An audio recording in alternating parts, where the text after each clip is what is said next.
Once more, we return to the drive-in. If he's aware of the absurdity of arming oneself with a few sentences and standing against a power that can pierce time itself, he doesn't show it. The man has his share of weaknesses, perhaps more, but cowardice is not among them.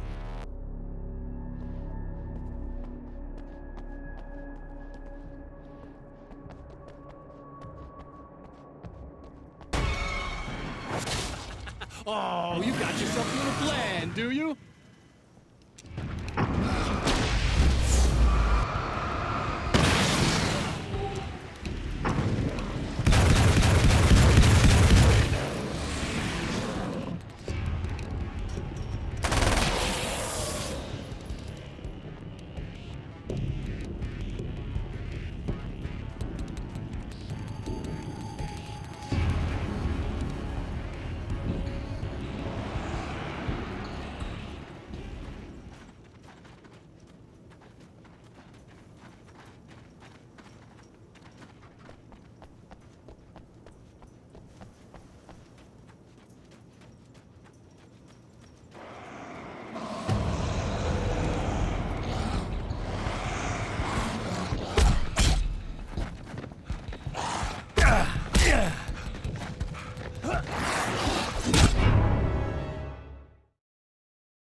never getting out of this, Wake. Never!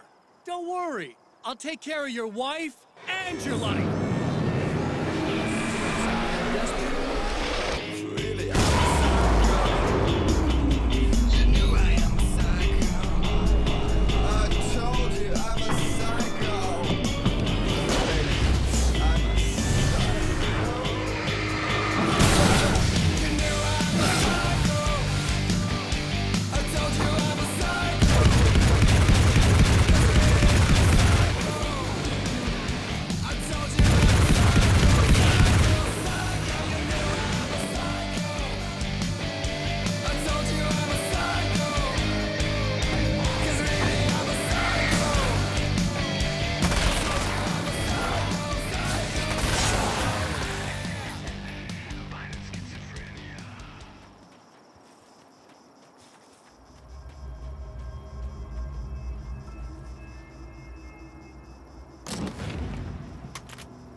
I don't know what you think you're doing, but I'll send you right back to the beginning.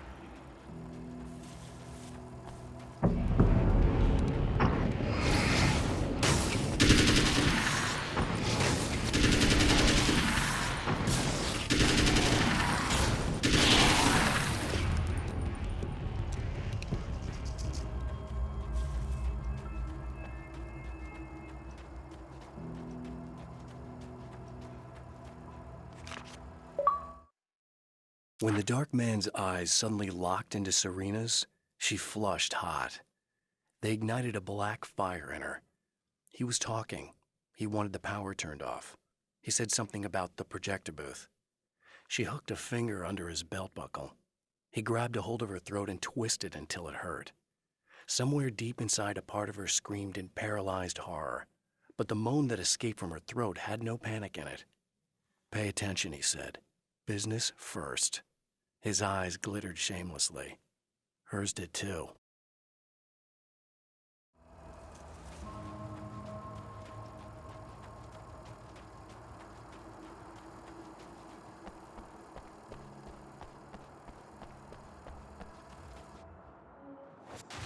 What? You think whatever it is you're gonna do is gonna make a difference? This'll end up just like before!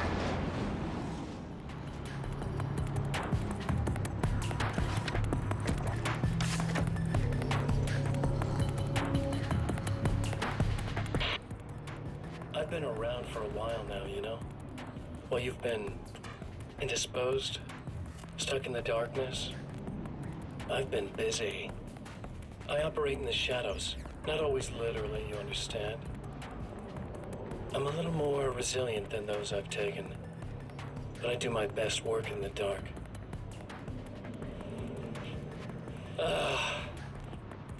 And there's so much darkness out there. It goes deep, and it leaves it limited.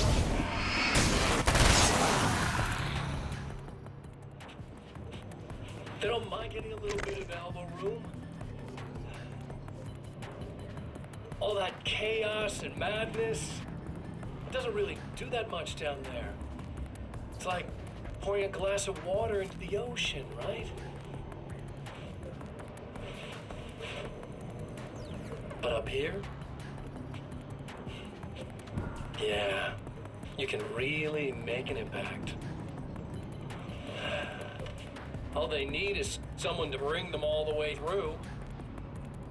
But first, I had to take care of you. You party pooper. You're stuck in an eternal cycle now. The sun's never coming up for you. Everything else? Do my thing. Getting a bit of quality time with Alice? That's a little something for me. And I deserve it.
There's more to fighting the Taken than just burning away the darkness that protects them.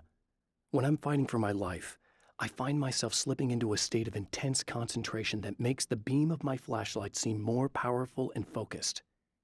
I used to think it was just my imagination, something brought on by the adrenaline and fear of death, but now I'm not so sure. I've been touched by powers that I can't begin to truly comprehend, and they've left a mark. I'm starting to think this might be a part of it.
I held the film canister in my hands.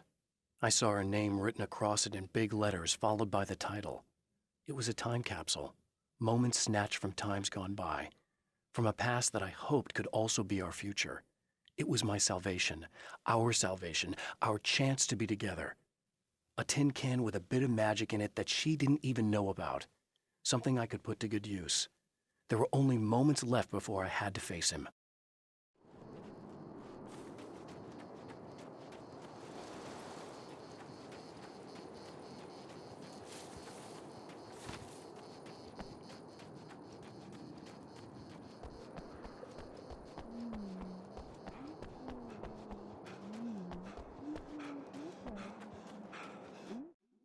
I held the film canister in my...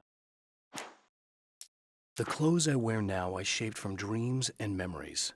It's an old outfit, originally from the 90s. The last time I wore it was when I was still writing and Alice and I took a vacation in the desert before our troubles began. The night before, we'd been at a party, and I had dressed to the nines. On that lazy day, I put on these old clothes, worn and comfortable. Alice made a joke about grunge. I felt a little embarrassed, but I stuck with them. We were very happy. I'm sheathed in good memories to remind myself of what is at stake.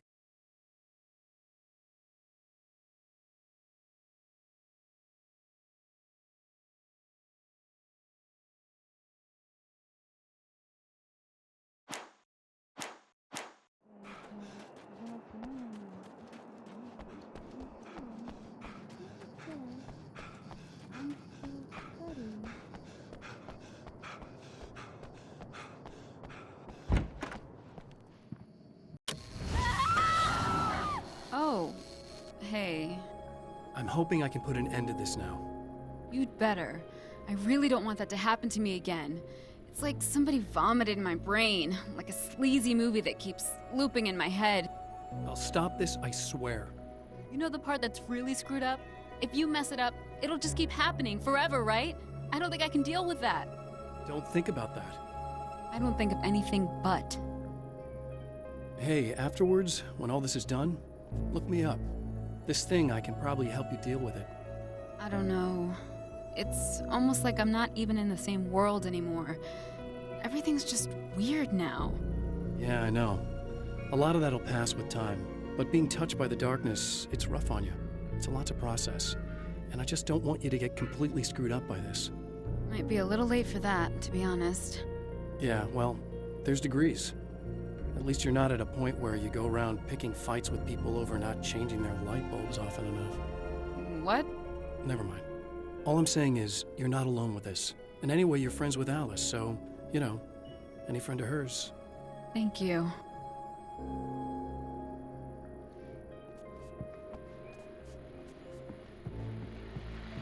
Hello, folks, and welcome to the third part of our pre-recorded interview with Serena Valdivia and renowned photographer Alice Wake. So, tell me about the film.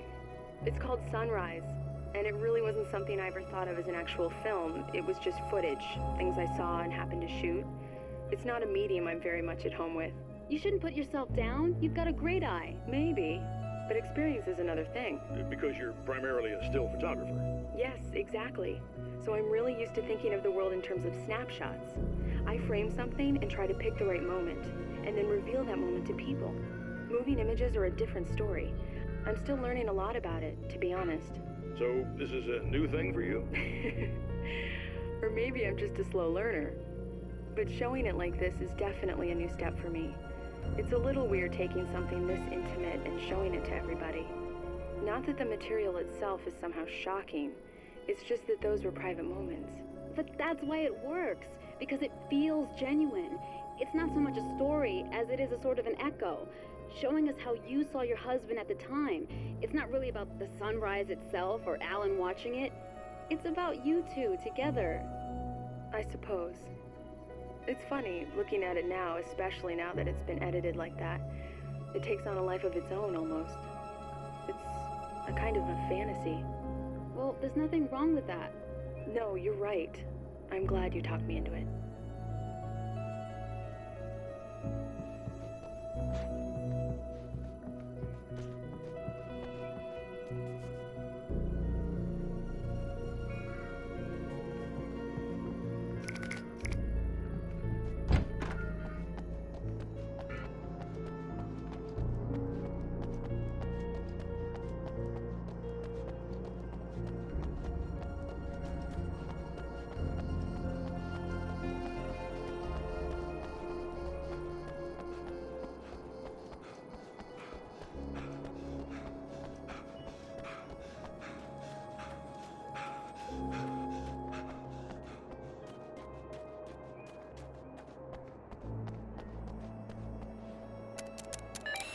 Again, the champion of light enters the final trap.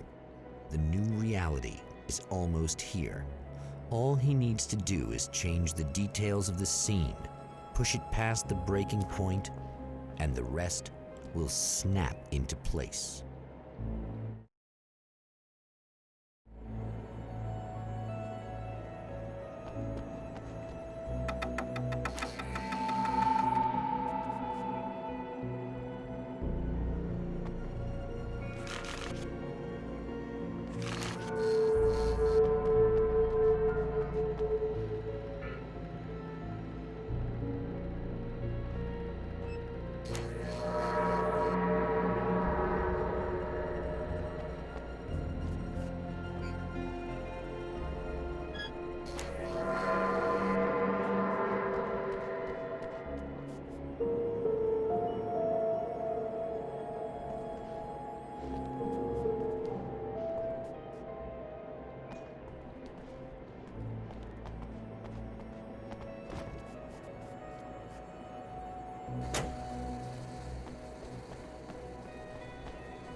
Oh, come on, buddy. Why don't you... What? What is this? No! No!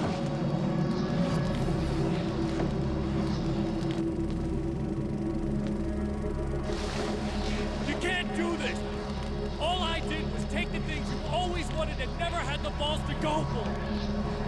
It's my turn now! It's my life! It's my life!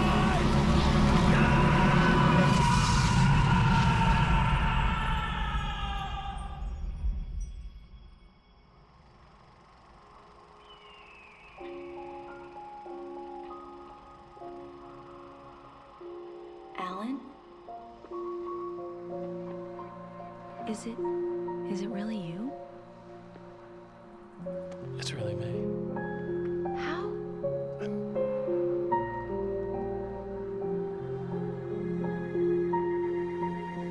I love you. I love you.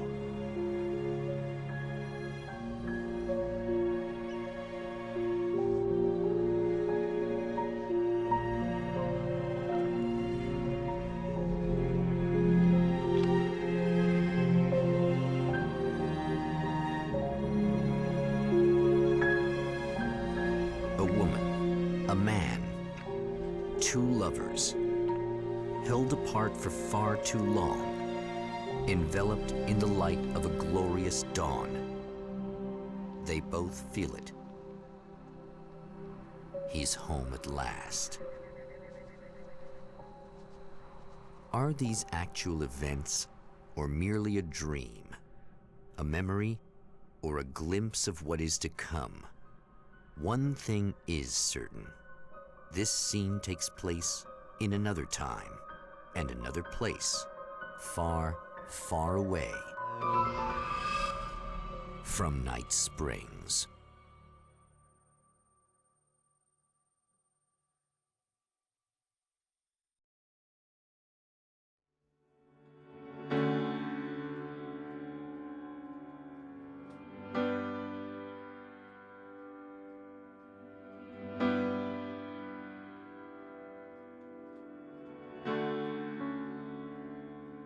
You know it feels nice watching the sun come up, and I've realized I can never return. Oh baby, it feels good watching the sun come up. I can't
the sun come up.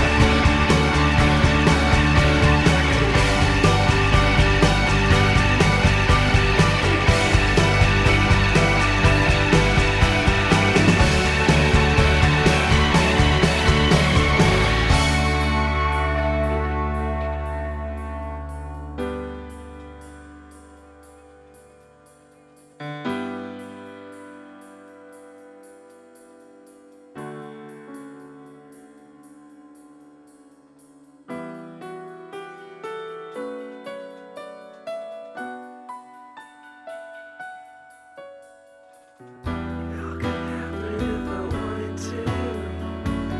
It all